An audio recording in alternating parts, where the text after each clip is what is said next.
Thank you. Okay. And just to add a few things to that, is even though we try not to speak to one another, please, you can always smile at one another. You don't go and look grumpy at each other. And sometimes that's all that's needed to form that connection. Please remember that everybody who comes here, you don't know everybody here, and there's some people you've never seen before.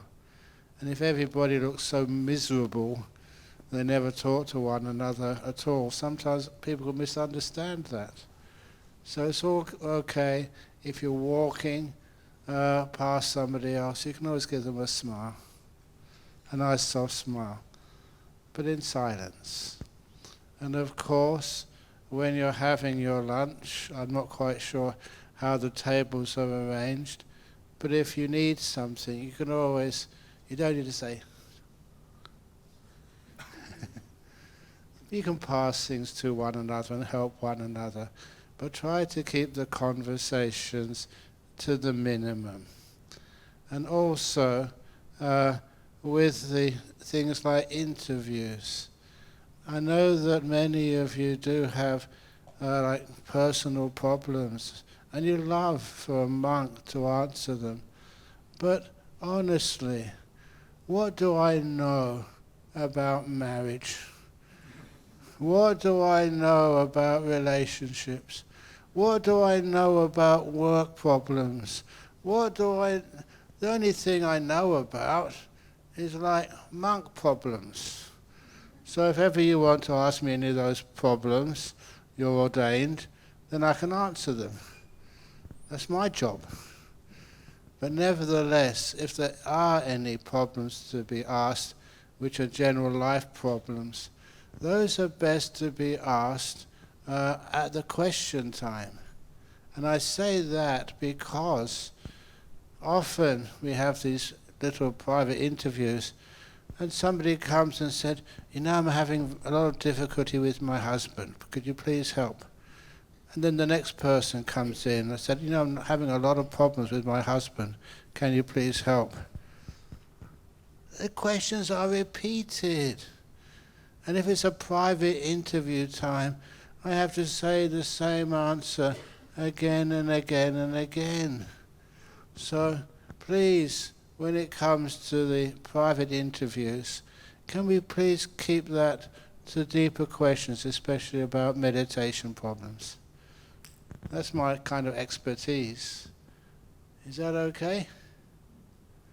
You don't have to say anything. That was testing you out. If anyone was about to say yes, you've broken your noble silence. It's okay to laugh. That's not breaking noble silence. And if you do keep the noble silence, that helps you be far more mindful, more aware. Okay, this is Ajahn Brahm again, about the man who joined a Christian monastery. And there was a very strict monastery. You are only allowed to speak one sentence every 7 years. That's very strict. And so this fellow joined, he was doing pretty well. 6 years, 11 months and 30 days went past. The following day was his first opportunity to say something to the head monk. And so he hardly slept that night. He really wanted to impress the head monk of his progress. So he had something very profound to say. But when the time came, he was so excited, he lost his mindfulness. Instead, he said, "You make us work too hard in this monastery." And he thought, oh my goodness, that's not what I meant to say. But he couldn't say anything else. He had to wait for another 7 years. So, 13 years, 11 months and 30 days went past. And this was only the second time he'd said anything. This time he was more relaxed. And because he was more relaxed, when he went into the head monk's room, he actually said this But again, the excitement was too much for him. And so instead of saying something very, very profound, he said, the food in this monastery is terrible. And he was just so frustrated. Twice he said the wrong thing. Another 20 years, 20 years, 11 months and 30 days later, the third time he had the opportunity to say anything. This time he was far more relaxed. So relaxed that he said the right thing this time, what he meant to say. He said to the head monk, I cannot stand this place any longer, I'm leaving.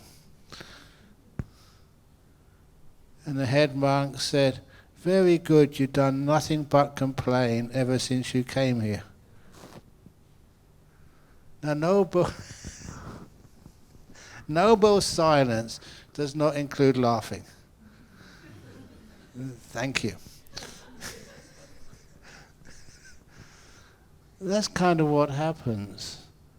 What we speak is actually sometimes what we've been thinking. And that abbot was completely correct when he said, you've done nothing but complain ever since you first came here. Even though he didn't say anything except two things, and then the third thing. All that time he was being very negative. And often you don't need words to understand what you're thinking and how you're thinking and how silence can reveal what you've been thinking. You don't need speech. That's why a lot of times in retreats such as this, it's a short retreat. To be able to keep that quietness makes us more aware of what's going on inside. That's why we practice things like noble silence. And it also is part of what we call like mindfulness. How long is this retreat? Just 1 moment long. The idea of calling it 2 days, 3 days, 4 days, 40 days, 50 days, 90 days. And sometimes we do a 3-month retreat over at a place like Jhana Grove or in Perth Bodhinyana Monastery. But I always like to emphasize the retreat is only 1 moment long, and that moment is now. And if you ever think that in meditation you've got to keep meditating and meditating and meditating longer and longer and longer, that's actually not how meditation works. Meditation is always 1 moment long, just now. So when you start meditating, you don't go sitting there thinking, oh, I've got another hour of meditation to do. You just sit there and relax in this moment. Often, when I talk about meditation, one of the important parts of the meditation is your mindfulness. And even yesterday I was talking a little bit, only a little bit, about what that mindfulness means. We say a lot about mindfulness, but a lot of time it's not forced. If you try and make yourself mindfulness, you get very, very, very tense. And I've often told a simile, and I think many of you remember this because I say it so often. If you want to keep something still, focused, you always say, how heavy is a cup of water? The longer I hold it, the more tired I feel. So if I keep holding this water, you get exhausted. There's a very easy way to keep this water perfectly still when I never get exhausted. I just put it down and become still, all by itself. And that's also the way to meditate as well. You put things down. It's called letting go. It's called detaching, putting things down, not holding on to things, not grasping, not attaching. You put it down, its nature is to become still. And that's the same as your mind. Its nature is to be still, but we keep disturbing it. Is it still yet? Oh no. Is it still? Maybe I'll put it over there. That's easier. No, don't put it that way, put it this way. Put it down and leave it alone. Let it be still. You don't do stillness, you let it happen. And that means there's no tiredness, there's no tension. You really do relax to the max. I mentioned those words, relax to the max, when I gave a day's retreat and talks over in South Korea. Actually, it was in the DMZ, the demilitarized zone. I went there a few years ago. Is that a good place to do meditation in the DMZ between South Korea and North Korea? It's actually very dangerous. I was shot many times. Honestly, I'm a monk, I can't lie. I was shot many times with video cameras and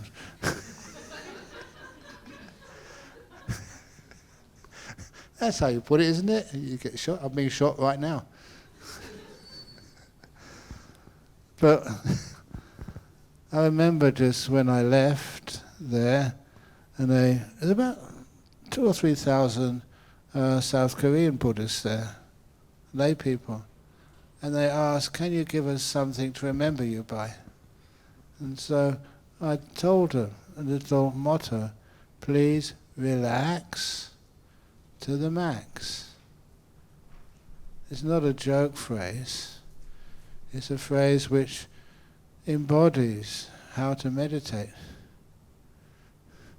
Sometimes people feel the meditation, you put all the effort to it. Be like a US Marine. Don't give in. Just sit there and make it happen. You just get tense that way. When you get tense, then you get tired and you get frustrated. Many of you, I know you because you've been meditating for so many years. How many of you have experienced deep peace? I've noticed this, that the people who get the very peaceful meditations usually get those deep meditations on the last day of the retreat. So I'm not concerned that it's like, only a 4-day retreat. Even a 4 day is a bit of an exaggeration, isn't it? These couple of hours here today is 1 day. The next 2 days, full-day retreat, fair enough. And the last day is just like a half-day retreat until 4 o'clock. But nevertheless, it doesn't matter. Because everybody gets the best meditation on the last day of the retreat. So those people who are busy, please just go back to work tomorrow and just come back for the last day.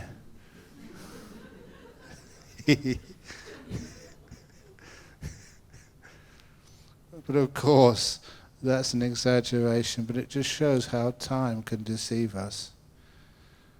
I always remember that story to people to understand that you may get one good meditation, one fantastic meditation, and the next meditation is terrible. And that's a simile of the migrant. A migrant comes to Australia from overseas. He had a very good job as a university professor or something when he was working in his home country, but his qualifications weren't accepted in Australia. They weren't recognized. So he had to get a job in a building site. He was young, he was fit, he worked really hard, and when he went home after the first day's work, his wife said, "How do you go today?" He said, "Oh, I worked very hard." "How much do you get paid?" "Nothing. They didn't give me any money even though I worked very hard." But he said, I'll go there again tomorrow. Tuesday and Wednesday were the same. He worked so hard, even harder than the first day, and still he didn't get paid. And then he started to get critical of Australia. In Australia they don't recognise other people's qualifications. But he had nothing else to do on Thursday, so he kept on working on Thursday as well. He said, that's it, still haven't got paid. I'm not going to go to work again.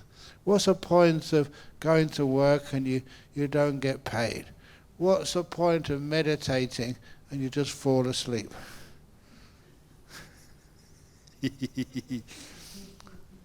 But his wife said, well, you do nothing on Friday, off you go to work.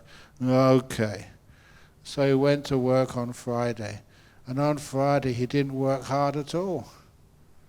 In the middle of the morning, his boss called him into the office and gave him a big pay packet with lots of money. He was very happy. And when he went home, he told his wife, I figured out how it works now in Australia. From now on, I'm only going to go to work on Fridays. And that's what it's like with even meditation. Sometimes, yes, the last day is usually the best. It's payday. But you're not just paid for the work you do on Friday. You accumulate credit with your meditation, day after day, hour after hour. And then you can get some amazing meditations. But I say on the last day, you know why that is? Why it's called payday? It's because a lot of you will think, I can't do this. So you give up. You stop expecting. You stop trying. And if you want to know another story which emphasizes that, usually I don't tell this story until the end of the retreat. But that was what I call to this day the Ananda method of deep meditation. There's many different methods of meditation, and people find this one of the most attractive types of meditation, and it works too. And the story was Ananda, who was the attendant of the Buddha for 25 years. So Gerald, you've been my attendant for how long this time?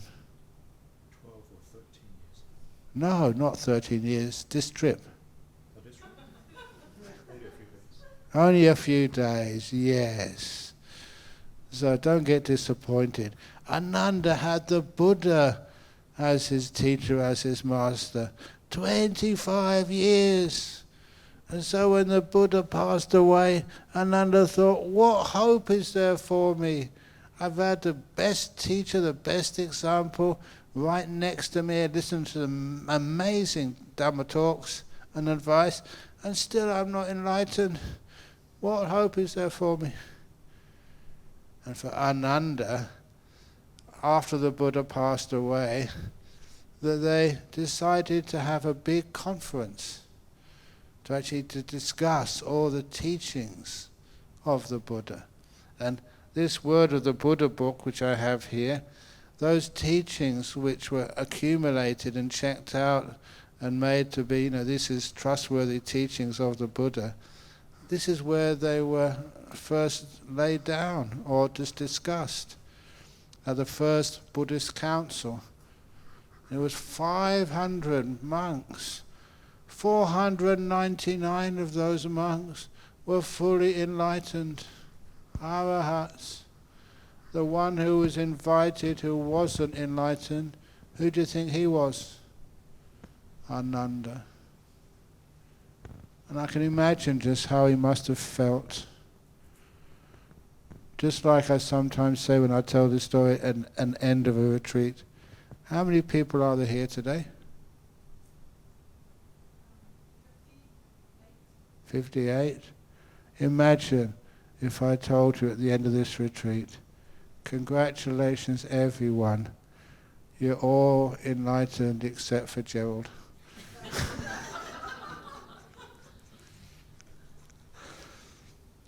How would you feel, Gerald? But you had one evening left. What would you do? No, not yet. Ananda decided, well, I'm going to be with all my friends tomorrow. They're all enlightened. I'm not. I've got to go there. So let's give it everything I've got. So he meditated and meditated and meditated. The meditator bust idea. You know what happened? Bust. That always happens. So early in the morning when the sun rose, he wasn't enlightened at all. So he thought, only then, I've been trying all night, nothing's happened, so I've got an hour or two before the meeting starts. I might as well take a nap. And according to the tradition, agreed to by all forms of Buddhism, just before his head hit the pillow, when he went to take a nap, he became the 500th Arahat. And to make sure that his friends recognized that, he deliberately came late. They'd already locked the door of this cave they'd renovated, so they thought he's not coming. So a few minutes after the door was locked, the latest, fully enlightened Ananda came into the cave through the keyhole. It's called making an entrance. So they all congratulated him, and he felt that he certainly belonged in that assembly. But the point is, how can that happen? You meditate and meditate and meditate, and in the end, you give up. It's not going to happen. And then things occur. You understand how that works? When you're running after enlightenment or deep meditation, it never comes. You just get tired from running. When you learn how to stop, how to let go, how to relax to the max is the most important part of that statement. You learn just how to not want anything.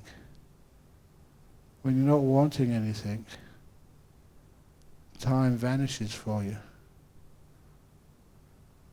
If any of you want to understand the meaning of time,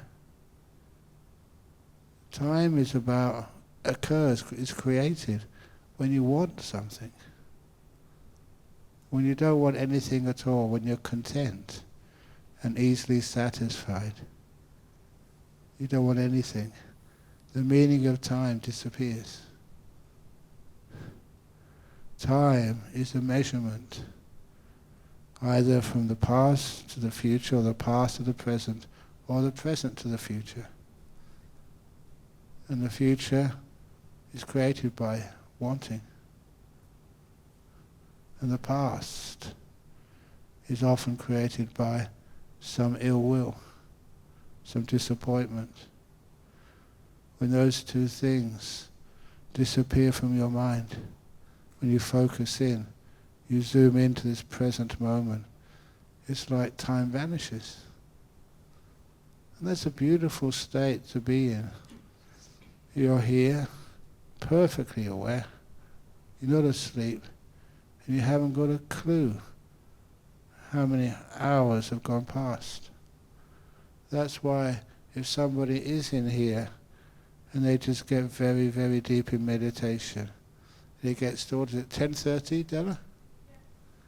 Just leave them in here. Yeah. No, we'll open up in the morning. Just sit here in meditation all night. That's very cool. And if you really get deep, you can always go out through the keyhole.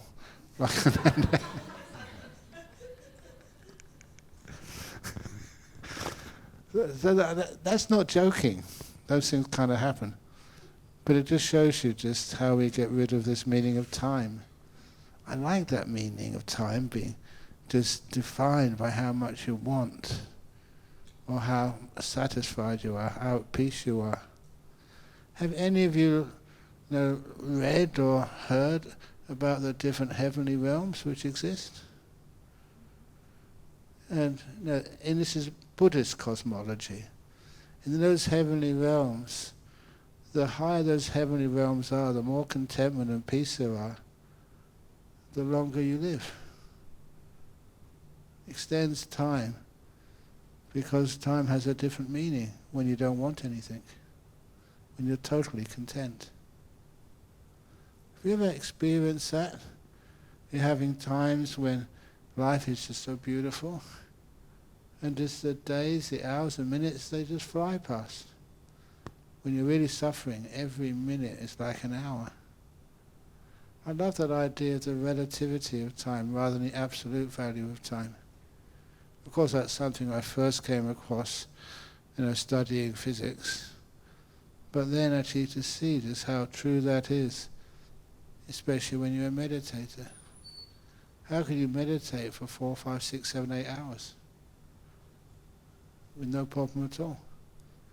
Because you go into this moment and time disappears. It's not only time disappears, it's like you disappear. When you don't want anything, you're not doing anything. This idea of me kind of vanishes. And that gives you a sense of really deep contentment. Notice some of you always complain about the boss at work, but that boss at work is not as tyrannical as the boss which is you. Always telling yourself to do some things and not to make mistakes.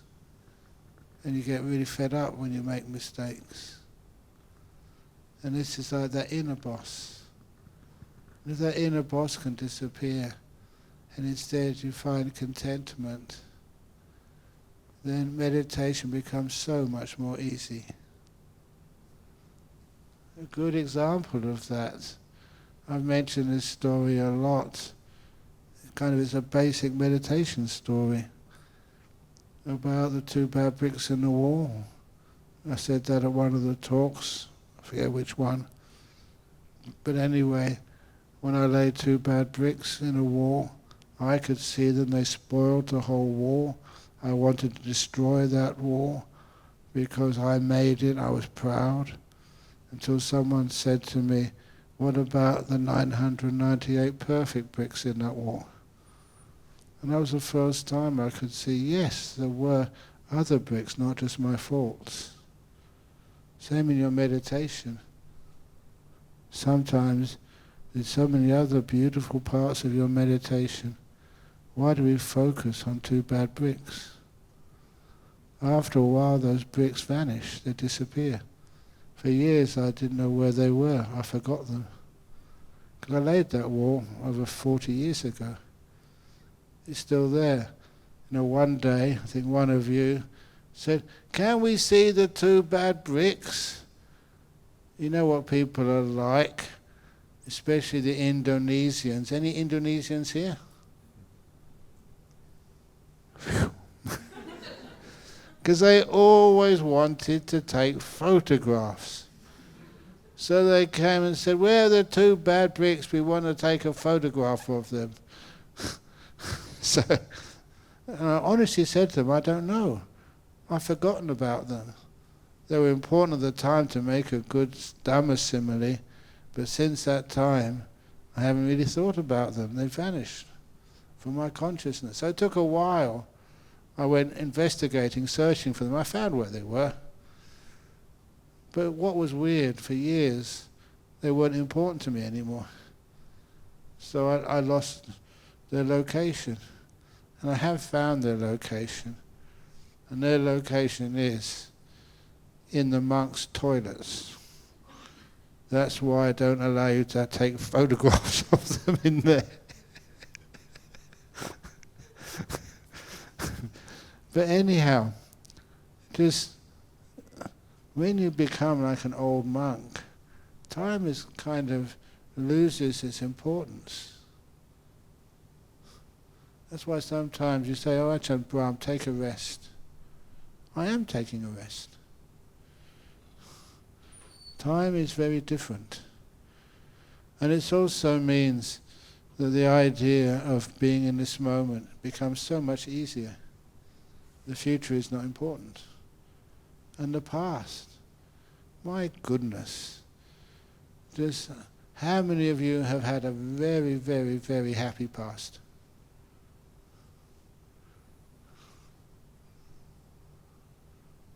Either you're deaf, or you're in denial, or you're bending the truth. There's always things about our past we could have done differently or had differently. So why do we worry about the past? Can it be changed? Of course not.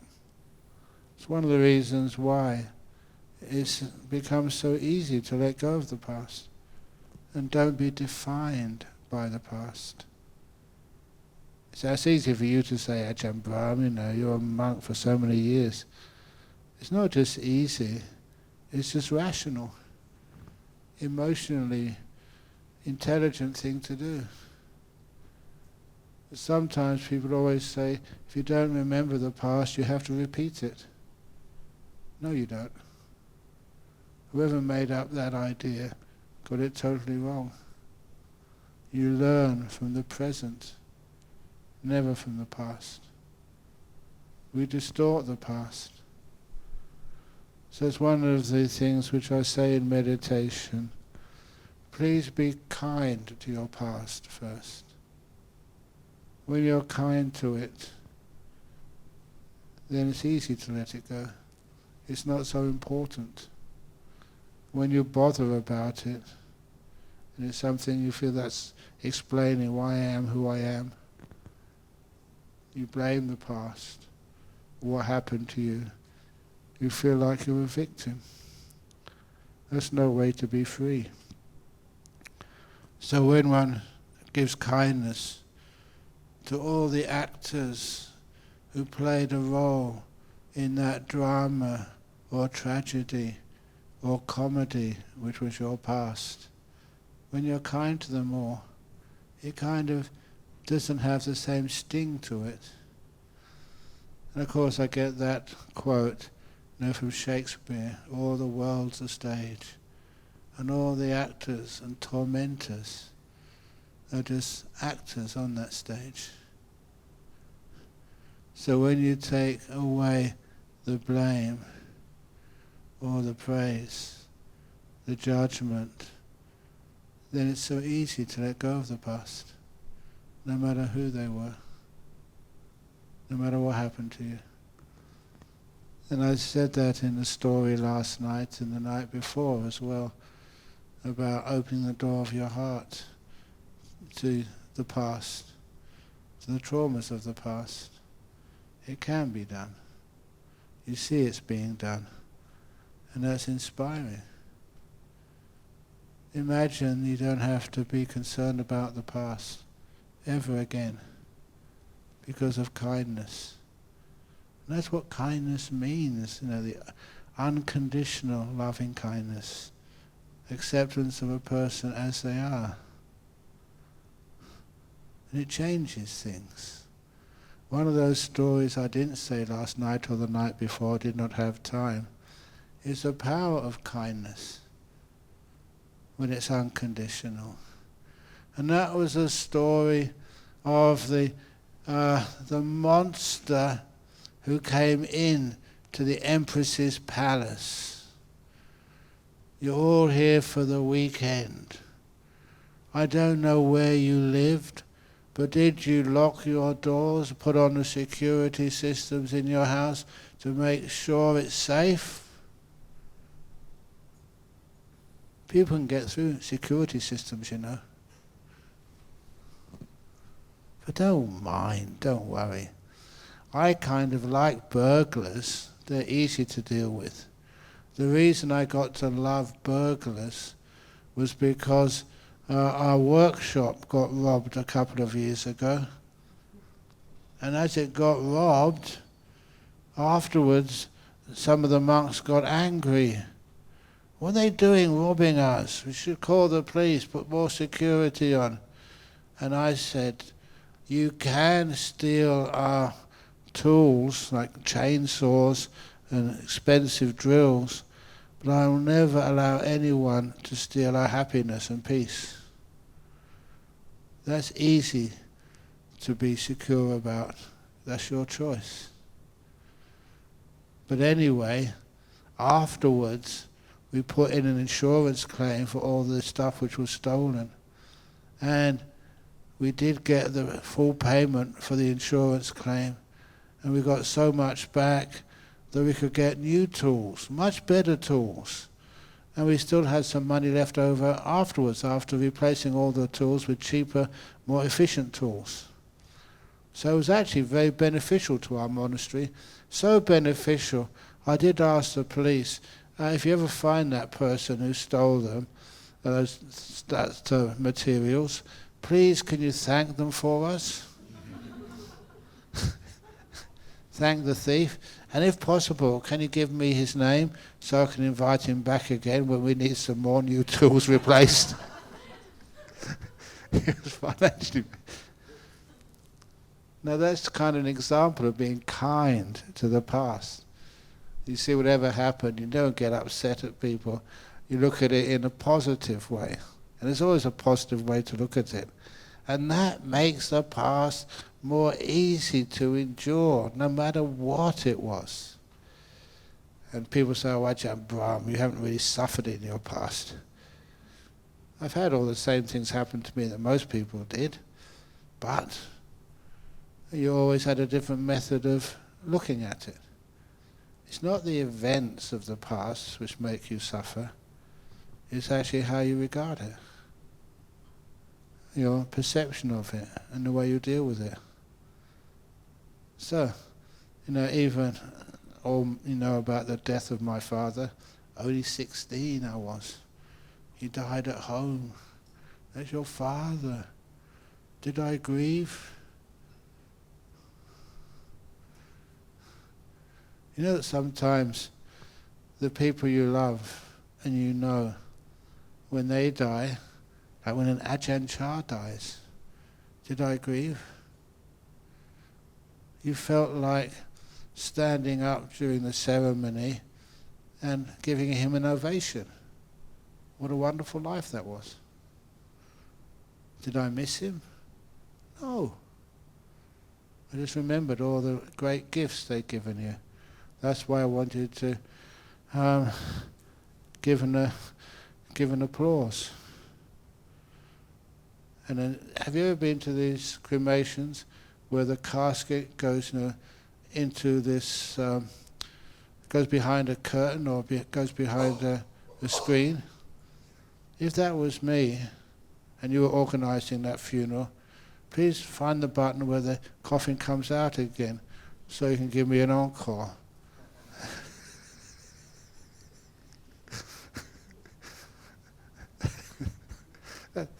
Don't we say we want to celebrate the life rather than mourn a death?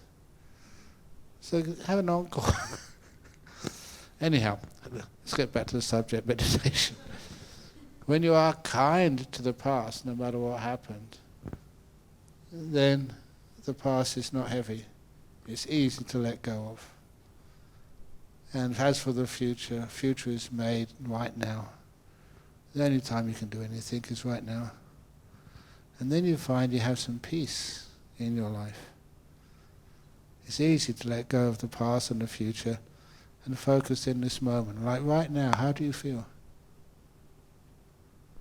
How's your body? You sure? I remember years ago reading this book about heart attacks. And the fellow who wrote about it, was a heart surgeon. And he said that heart attacks don't come just out of nowhere. The body gives you many warnings, first of all, which we ignore. He said, if you are really mindful, you're not afraid, the body's telling you something's happening, please do something. If you can be aware of what the body's telling you, you don't get so many heart attacks. If you can be aware, without fear, of how the body feels. I know a few of you are doctors, but I always remember, people ask me, Ajahn Brahm, when's the last time you had a checkup? Honestly, the last time I had a checkup of my body was about half an hour ago. Before I came down here, I was meditating. This is not an excuse. You be aware of how your body feels. You learn how to relax it all. And because you can learn how to relax it all and feel how it is and feel what it needs, you know, that's much more accurate, please excuse me, any doctors here, than a doctor's opinion. It's like I give myself a scan and I get it for free. Because I'm scanning my body so many times a day, it's quite easy to know what's wrong, if there's anything wrong, and how to overcome that. So I know that stupidly I said to Gerald that I had a bit of an ache or pain in my back. And what did you say? Go and get it checked up. So I did. Meditated. Now honestly, I've been doing that for years and I've never had any problems. It actually works. You can see if the body is getting more tense, more sick, or much better. And some of the things which you've done are kind of amazing. Just like one of those things. You may think this is insignificant, but actually to me it was very helpful when I had a food poisoning. I had food poisoning, but not in Hong Kong. You treat me very, very, very well. Are there any Malaysians here? There are? Oh, yeah, but you've been staying here for such a long time. I know I've got a lot of Is your husband here today, Kenny? Oh, that's lucky. Because I was just going to say that many years ago I slept in Kelly's bed. Is that true? You weren't in there. You were a small girl. It was in a parent's house. And I've got so much gratitude for you because it's such a small house. There was no place for me to sleep in. I was just visiting Hong Kong. And so you gave up your bed for me. You slept elsewhere. Was that true? Yeah, it was true, yeah. So thank you for that. You've been sleeping in a blessed bed for so many years.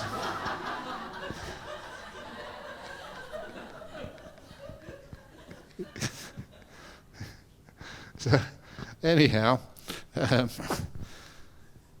so that kindness is part of being mindful.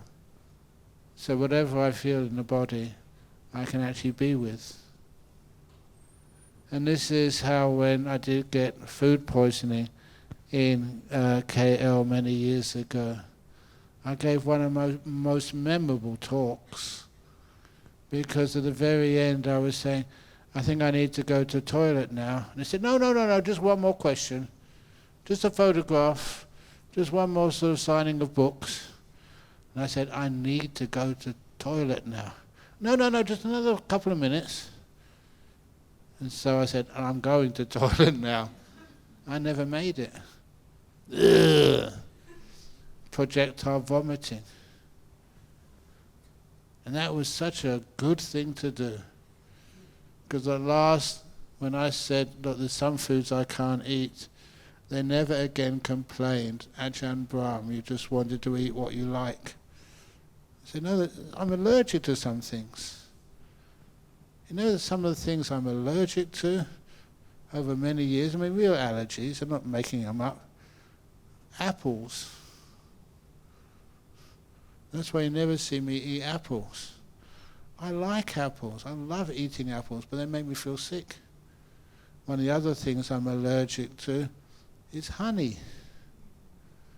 A few times, like even this morning at that sort of hotel, they had some pancakes there. And I said, what's this? And they said, it's honey. I had a look at it. It's not honey. That was maple syrup. So I could eat that. I don't know why, but honey makes my tummy start to churn. So anyway, it was wonderful. It was good entertainment to see a monk. Everybody paid attention. And it made my point. So anyway, sometimes you don't know what you're eating. I always remember the story once when I was visiting a Sri Lankan family in the United States.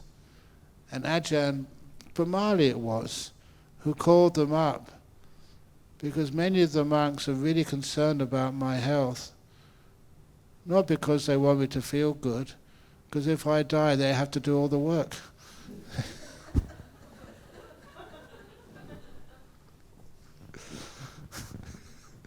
I remember being in Malaysia when the tsunami hit.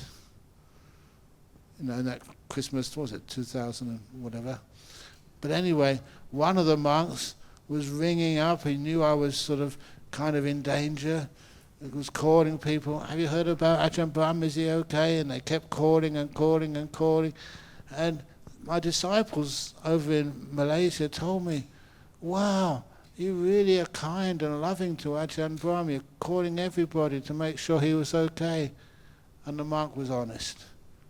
It's not that I love Ajahn Brahm. I just want to make sure he survives so I don't have to become the abbot. I admired his honesty. But anyhow, on this occasion, I don't know what I'm talking about. It's supposed to be about meditation. But anyway, I started the story, so I better finish it. They said, he doesn't like anything hot. Well, give me an example of things which he can eat.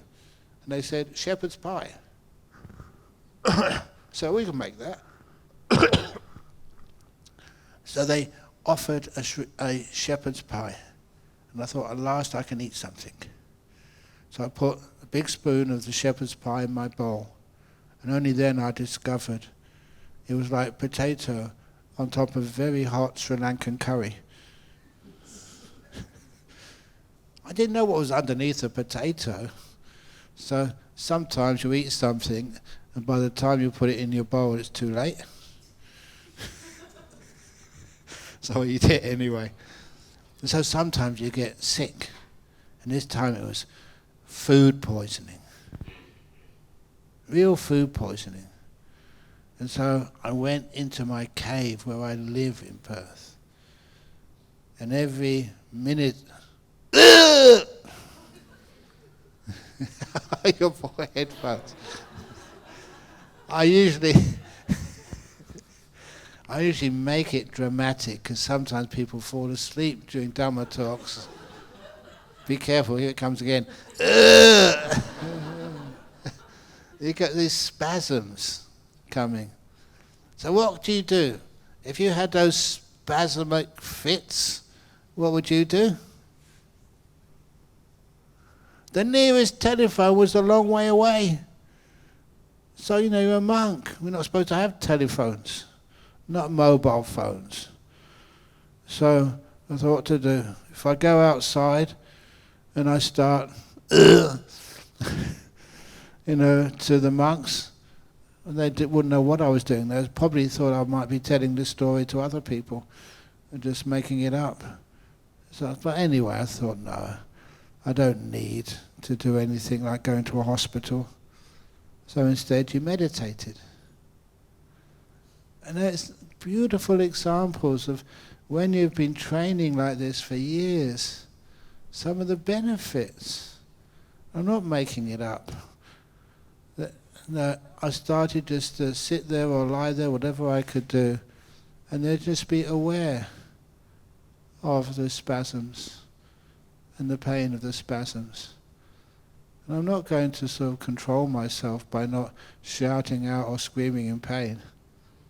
That controlling just makes things worse. I just let it come and let it go, mindfully and kindly. That's what the body needed to do, that's what the body did. And because you were mindful and not afraid, I soon experienced the pain, and the next spasm got a bit less than the one before. And the next one, even less. It was working. It took about half an hour, that's all. And then the last spasm came, it was very soft, and no more spasms. Just, that was how I didn't go to the toilet, didn't take any painkiller, didn't do anything except just watch and be kind. It totally vanished. And to this day, I kind of try to explain, how could that happen? That was a real bacteria or virus, I'm not quite sure what, creating that really great reaction in my tummy, which was so painful. How could that cure it? You know what I imagined? I remember in the science classes looking through microscopes at bacteria or virus, and the way I remember them were little blobs with tentacles coming out. That's just how I remember it. It's probably totally inaccurate, but I kind of imagined that all those little blobs of bacteria or viruses which were causing all those problems, because I was meditating, that they had all crossed their legs or crossed their little tentacles in full lotus, and they were meditating what I was meditating, not causing any problems anymore. For all the medical specialists here, is that possible? I don't know, I don't care, because it worked. That was the end. And anyway, I know why it works. It's just a story of the monster who came into this, one of these empresses came on one of my meditation retreats. And when she came into the retreat, she thought her soldiers and security would look after her palace. She was a really smart woman, so she did her meditation. And then at the end of the meditation retreat, she went back to her palace, and she found a monster had come into her palace, this really dangerous demon. And because it looked so violent and ugly, that all the other security guards who were supposed to be paid to keep the place safe, they hid under the tables, behind the flower pots in the cupboards. They were too afraid to confront this monster. It was really huge. Ugh. But eventually when the empress came back, they thought they'd better do something. So they came out from their cupboards, from under the tables, and they got out swords and clubs, and then they said, "Demon, get out of here. This is not your place. You don't belong in here. Get out now." And those unfriendly words, the violent gestures, just made the demon grow an inch bigger, more ugly, more smelly, and the language got worse and worse and worse. And that meant the security got even more violent. "You better get your," can I say that? "Get your ass out of here quickly, otherwise we'll kick it out."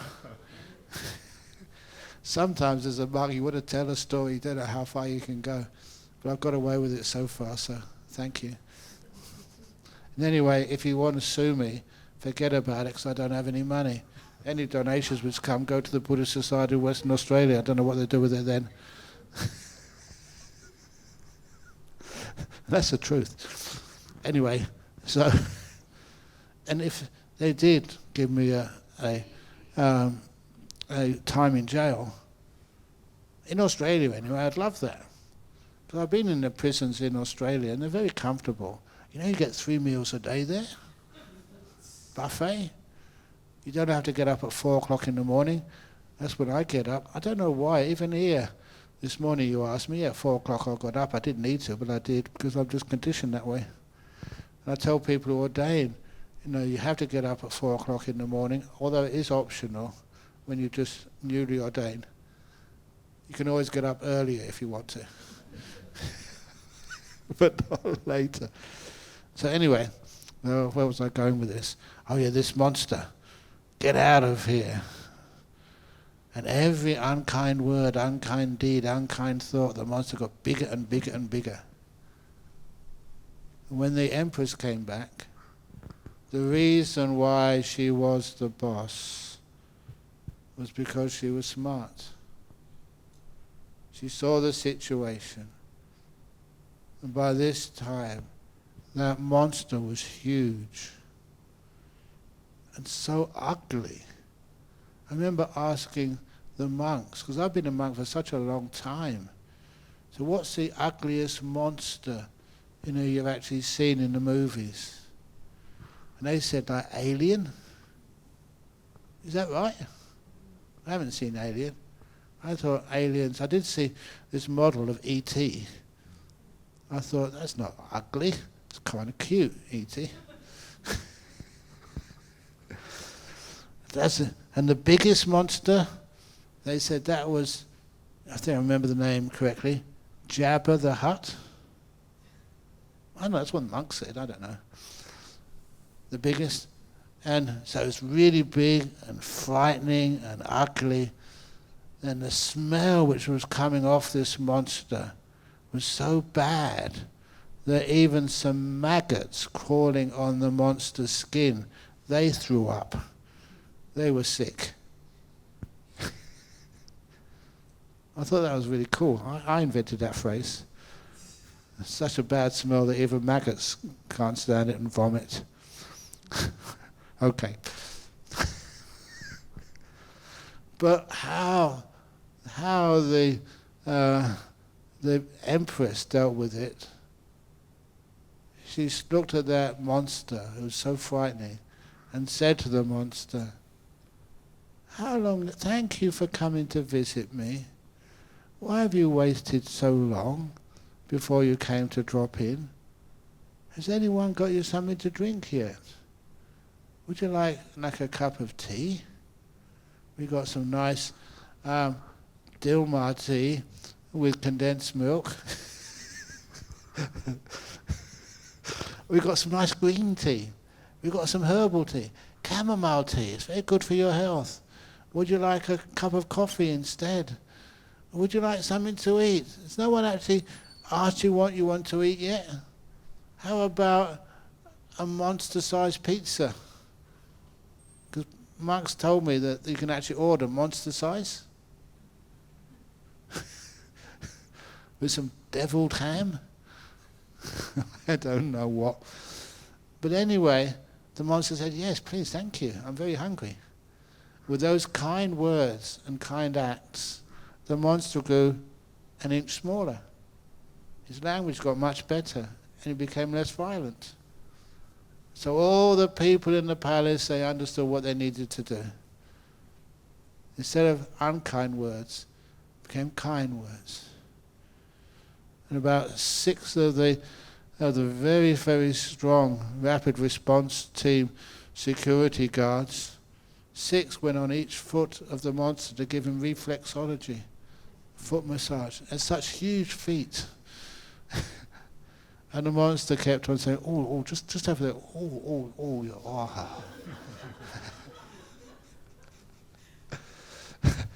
And some gave them a shoulder massage. You know how big monsters get? They got huge heads. Their necks must be so tight and tense. Give them a nice shoulder massage. We loved every moment of that. And before the pizza delivery boy came with the monster-sized pizza, by this time the monster was so small. Every act of kindness got smaller and smaller, less and less offensive. And then, according to how the Buddha told the story, not quite the same as mine, but the Buddha said it's the anger-eating monster. It's in the Yaka Samyutta. In the Yaka Samyutta. It didn't mention any sort of foot massage or pizza. That was added. But as soon as, by the time the pizza boy came, the monster was now so small, so tiny. One more act of kindness, and the monster vanished completely away. And the Buddha told the story, he called that the anger-eating monsters. And I love that simile. There's so many monsters in your life, even tumours.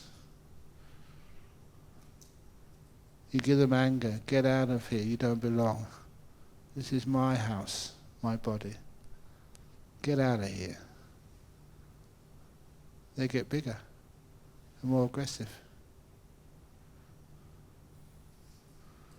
So welcome them. Thank you for being here. Be kind. And they disappear. So anyway, that's like some of the problems you have in meditation. My mind is big enough for all of you. So come in. Anger, ill will, desire. Come in. When you allow them in, they vanish. Weird. At least they change, totally. That was part of that story, which I repeated again last night, about how to deal with trauma in the past by opening the door of your heart. You allow those little beings who are so badly treated to come back inside of you. And because you give them kindness, they transform. It's the anger-eating monster story again. I'm not just telling you just ordinary ways of meditation. It's only a short retreat, so I want to give you the essence of it. Welcome things. Or I'll try and make it personal, because when I make it personal, and it's embarrassing for me to make it personal, but nevertheless it just shows my experience with this. Once, 6 years as a monk, I found this perfect monastery. It's perfect for so many reasons. It was in the north of Thailand, and I was the only one there for the rains retreat. When I asked the lay people, how come no other monks want to come here? And they said, it's too peaceful for them. Kind of shocked me. Too peaceful? That's what a monk is supposed to incline towards. But anyway, I wasn't arguing because I enjoyed it being there by myself. And it was in the middle of a tea plantation, and I was an English monk. This was like being in heaven. Tea bushes wherever I could see. And it was up in the mountains, much cooler air, better food. And one of the best things about this place had this really deep cave. And I used to go in there after going an alms round, eating my morning meal. I'd go in the alms round till mid-afternoon, go into the cave until mid-afternoon, because inside the cave it was cool. And I was again born in the West. I love cold weather. And I often say, in a place like Thailand, same as Malaysia, there's 3 seasons. The 3 seasons are the hot season, the very hot season, and the hot and wet season. To me, there was never any cold season. And of course, those monasteries never had air cons.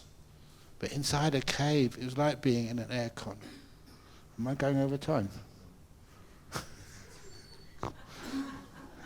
I do try and do my best, but when you're in the middle of a story, you have to go all the way. At least I think so. And most of you stay, which is good. Thank you.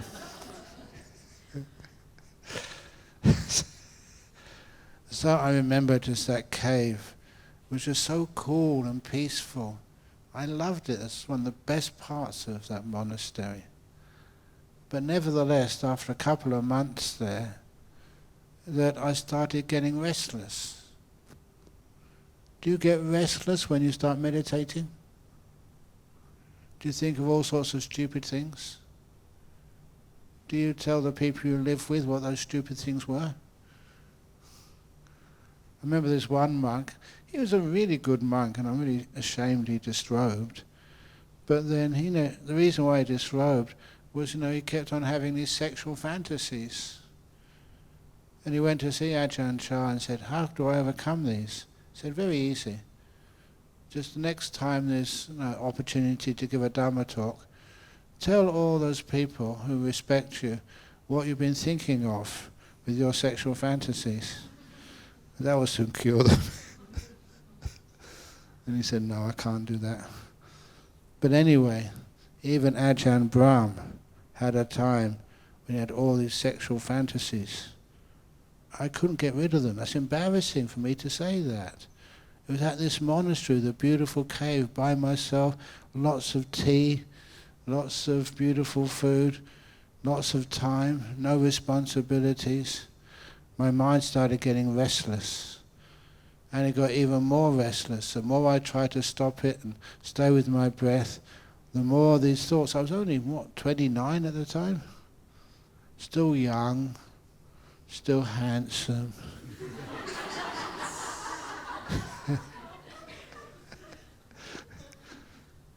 And I had a good degree from Cambridge. And I could sort of find a livelihood for myself. But I thought, no, I want to be a monk. I've always loved being a monk, honestly. That's my meaning of my life. And so all these fantasies started coming up. And I remembered some of these old girlfriends. I wonder if she's still available. No, stop it. And every time I tried to stop it, it got worse. I was getting so tired. My brain was suffering so much trying to stop those fantasies. So, and I had no one to talk to. I was by myself. And there was no phone coverage or anything up there in those mountains. So after a while, I got really desperate. And I went, there was a Buddha statue down there, and I bowed to the Buddha statue. I said, help. And I got an insight. I got an understanding. But it was not really a true understanding. It was just a Western way of dealing with problems. Let's do a deal. And the deal was this. For 1 hour every day in the afternoon, from 3 p.m. till 4 p.m., I let my mind think of anything, the most embarrassing subjects I wouldn't like to share with anybody. And the rest of the day, I'd stay with my breathing. Fair enough. If my brain wants to think of this stupid stuff, which you're not supposed to think about as a monk, 1 hour a day, okay. It's a compromise. The rest of the day, I'll behave. It's a brilliant deal, because it didn't work. Not the way I thought it would work. I would meditate, and all these stupid thoughts would come up. I said, no, that's for 3 p.m. to 4 p.m. Stay with the breath. And then what happened? When it got to 3 p.m., I was exhausted. It was like fighting a war with my mind. And then at 3 p.m. I said, okay, I've got to keep the other part of the deal. And I leant against the wall of my hut, my feet out, I was really tired. And I said to my mind, okay, for the next hour you can think whatever you want. No rules, no restraints. If you want to think of sexual fantasies, weird stuff, ordinary stuff, you can go for it. I won't stop you. You know what happened next? The next hour, I could watch every breath so easily. Every one of them. Going in, going out, and there was no disturbance at all. That taught me a huge lesson about meditation. You do not make the mind focus by telling it what to do. You make the mind focus by being kind to it. And I realized, why was I thinking all those stupid thoughts which I was embarrassed about? I didn't want to think them. And the reason was I was not happy with my mind. I was trying to control it. How many of you have a partner who you feel is a control freak?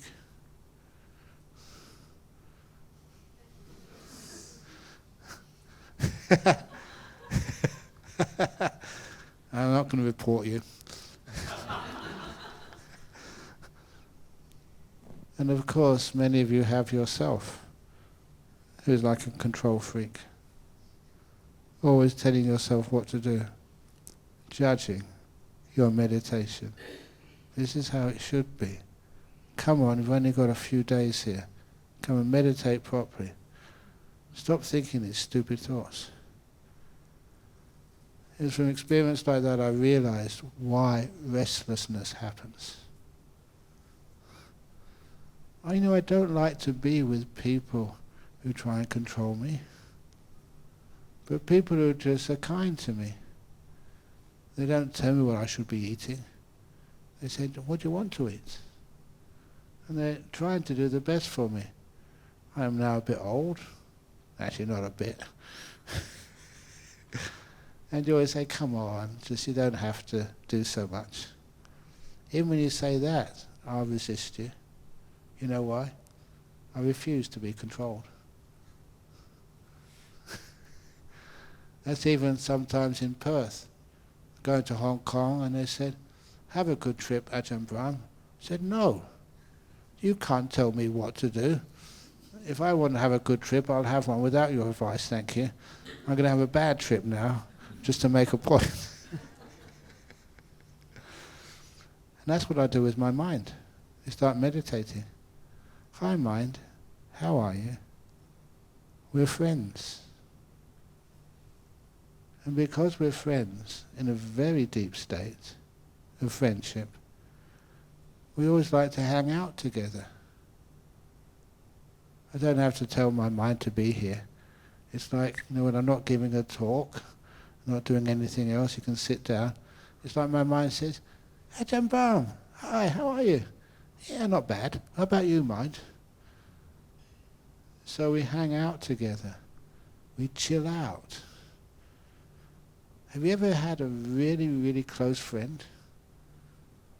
Sometimes you don't have to force yourself to be with them. You just love being with them.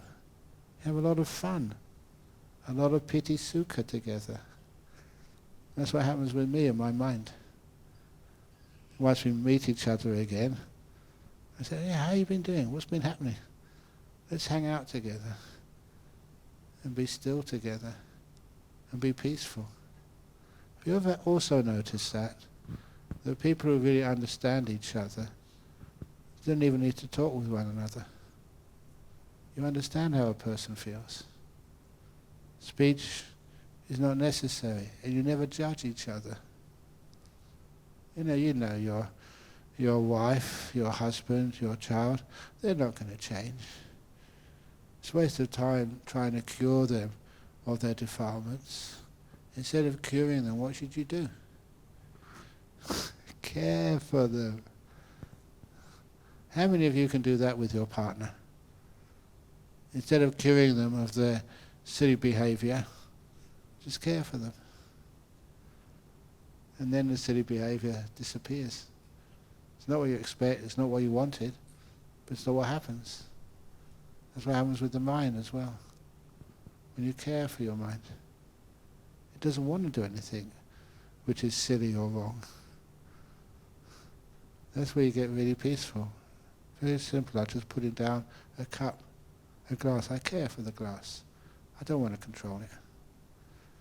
And that's how the meditation works. Now I know that's not what many of you expected for this talk. And I love it when it's not what you expect, because if it's something you expect, it means you've already know that, you've heard it before, you've read it in books. Yeah, it is true, watching the breath go in and go out. But what is also important in the meditation, make sure the piti sukha, the joy, comes up in meditation. And when you're meditating, you start blissing out. Yeah, way to go. That's what happened to me. I never expected to really enjoy my meditation, but it got so beautiful and blissful. I'm being sort of honest with you, being straightforward. That is what wrecked my relationship with my longest standing girlfriend. If you have a good meditation, it doesn't make any sense anymore to do anything else, but just get into deeper meditation. So please apologize if you have really deep meditation. Sometimes it's grounds for divorce, caused by Ajahn Brahm and his teachings. Honestly, just got this beautiful, pure, peaceful pleasure of meditation. And it's just so attractive. And you got sort of your lovely girlfriend, and next one was wanting to be with you. There's no comparison. So once you touch, what happens in meditation, the piti sukha, that's why we have monks and nuns.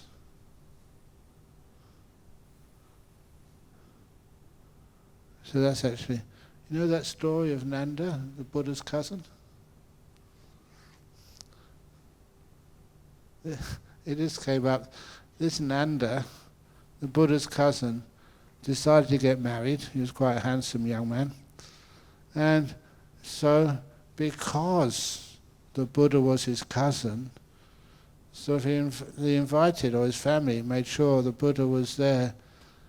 So the Nanda, that's not Ananda, but Nanda, could actually offer alms. And just part of the wedding ceremony, make some good karma. And so off the Buddha went to his cousin's house, and they offered him alms food. They gave a talk, and the Buddha ate the food. And then after the Buddha ate the food, he told his cousin, that you should also do the right thing by taking my bowl back for me to the monastery and washing it there. And so he told his wife, they'd just been married just a few minutes, and I'm just going to go to the monastery, take my cousin's bowl back there, and I'll be back afterwards. I remember the way that Ajahn Jayasara told the story when he translated it for himself. He said his wife spat on the ground, "Okay, but you better be back before this dries up." I was in the sutras or the commentary somewhere. It's a very funny story. So he said, I'll be back. And by the time he got to the monastery, the Buddha said, well, you're my cousin, and because of the rules of patriarchy, I'm going to ordain you now. So he ordained Nanda. His wife was not very happy at all. But he said, look, it's only just for a few days, and then I'll disrobe, go back to you. It just makes my cousin happy, the Buddha. And then what happened, the Buddha sort of used his psychic powers. This is how it says, I'm not making this up. Used his psychic powers and took his brother up to these heaven realms. And he asked his cousin, look, what's more attractive, more beautiful?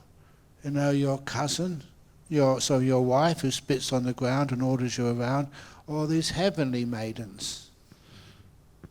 And Nanda was just so sensual. He said, these heavenly ladies are far more beautiful than that lady I just married. The Buddha said, yes. So if you stay as a monk, it may be hard for you, but afterwards you spend so many long eons with these beautiful women. Nanda said, yeah, that's true. And so he became the monk who ordained, because he was marketed that if you become a monk, after it, you're going to get somebody much more beautiful, Freddie, than you can ever find in this world. He said with his fingers. But anyway, in the meantime, it's just a strategy by the Buddha, because in the meantime, he had nothing else to do, Nanda, except do some meditation. And eventually he got a deep meditation and became another arahat. So he never actually went up to a heaven realm to enjoy the fruits of monastic life. He realized the fruits of monastic life was something much better. I don't know why I told that story, but anyway, there it went.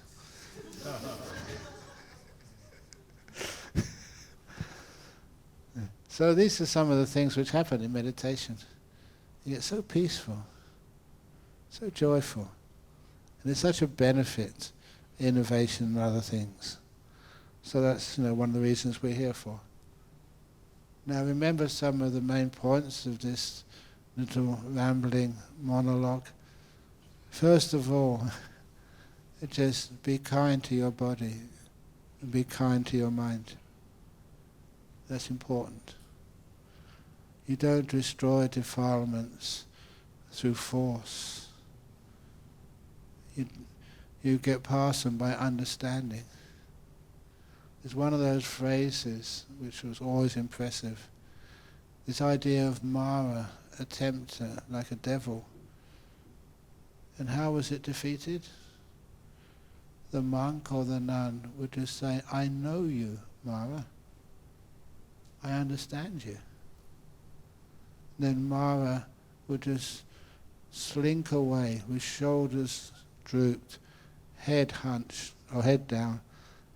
The nun knows me, the nun knows me. And because of that, Mara had no power. That's how we deal with defilements, with problems, not through force, but through knowing. Understanding. That's what happens to you. Stage by stage. You don't be like a US Marine and kick butt. You just know, understand. And with that understanding, there you have the power. As it says in the Chinese art of war, know your enemy, know yourself. 1,000 meditations sat, 1,000 jhanas enjoyed. It doesn't say that. That's me adapting it.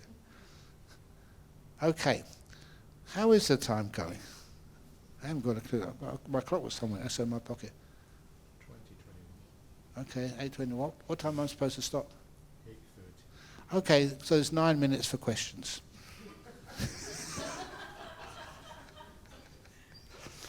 Who's going to ask the first question? Going. I know one thing. It's the first day.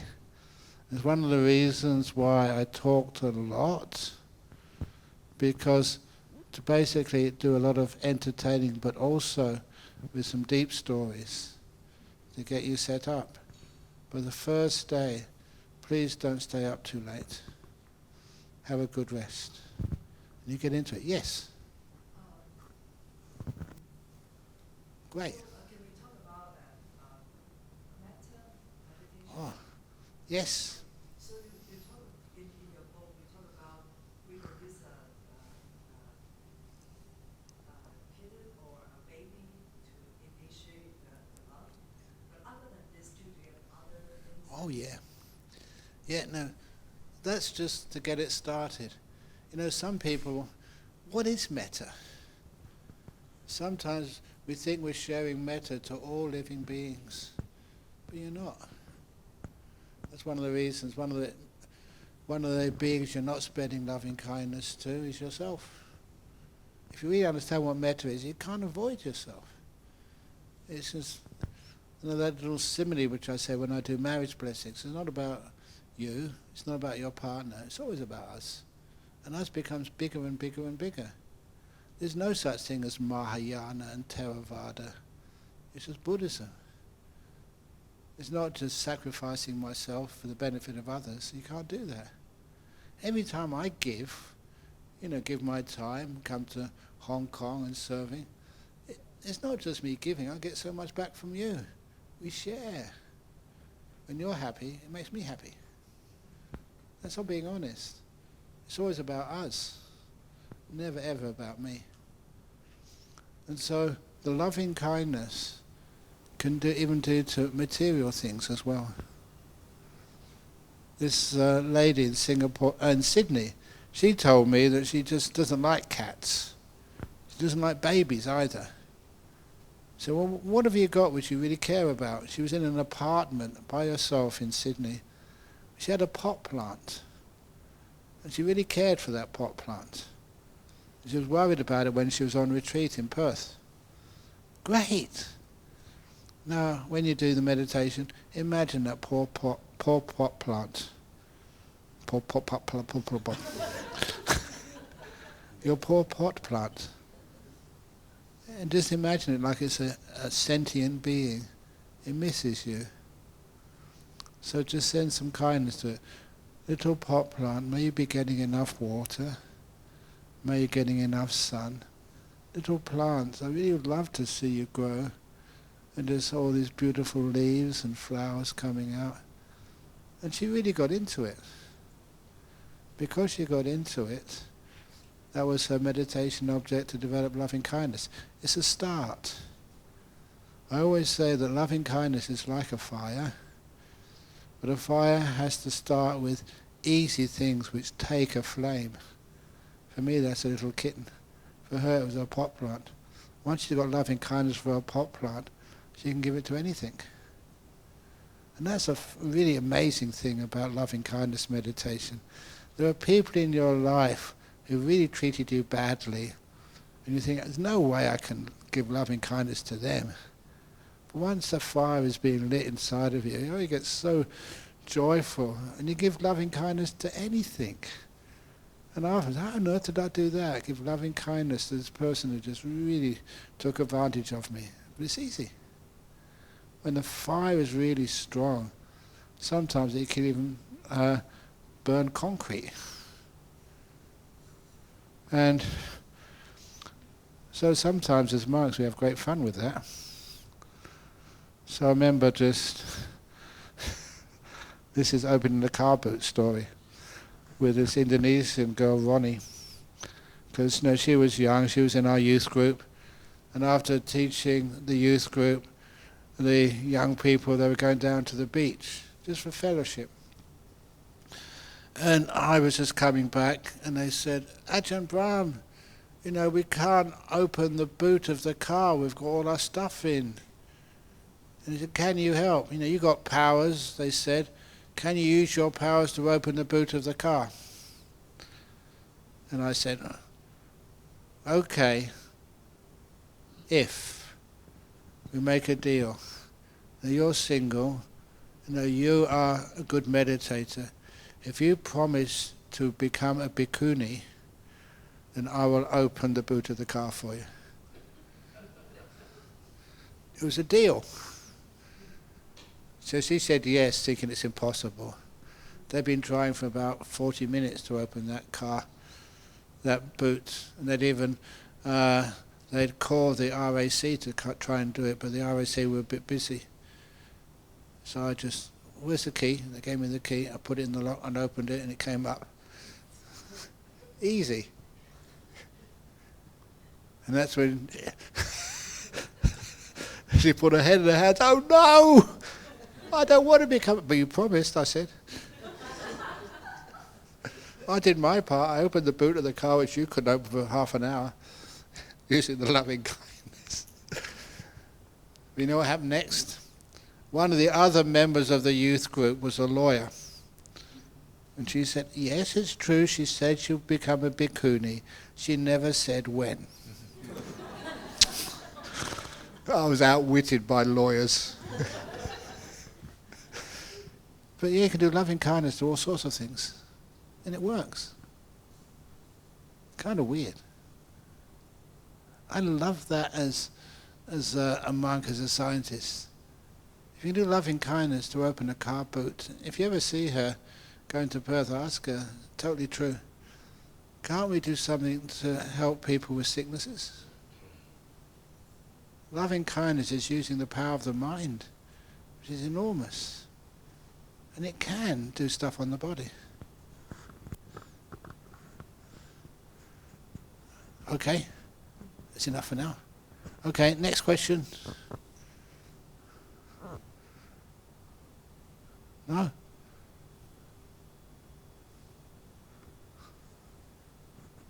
You want to go to bed? You wanted to finish? Okay. Oh. Yeah, go on. How do, if we have music in our head when we meditate, what do we do? You know, that was something which happened to me. I was been a monk for about 7 years at this time. I was in Bangkok, and because I was in Bangkok, somebody walked past the room which was allotted to me, playing some music on I think they used to call it ghetto blasters or something, just on loud little music machines. This was now 50 years ago, 40 years ago. And the music got in my head. They call it like an earworm. I think that's what they call it, isn't it? Okay. And anyway, once it got in, because I was very peaceful, I hadn't heard music like that for years, I couldn't get it out again. It kept on going on and on and on and on and on and on.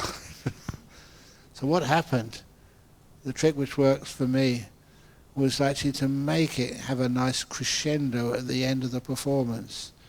Da, da, da, da, da, da, da, da, da, da, da, da, da. I think you get to understand what I mean. And by giving that crescendo at the end, it was easy for my mind to realize it stopped. It never started again.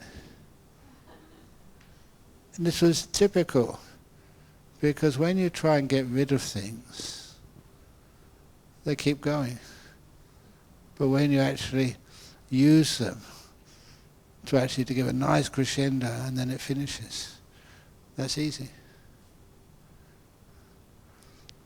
So, the nice crescendo for tonight, so it finishes.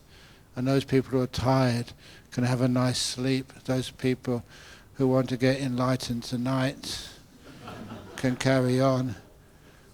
Sadhu, sadhu, sadhu.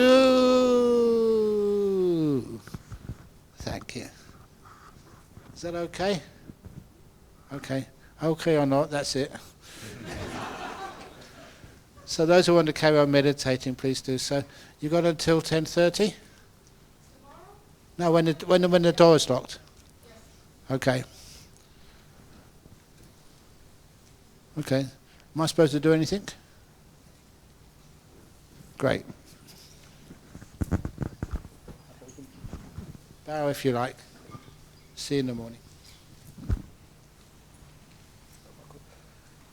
Penny's always got to sleep. Come on, meditate. No. It's too tired.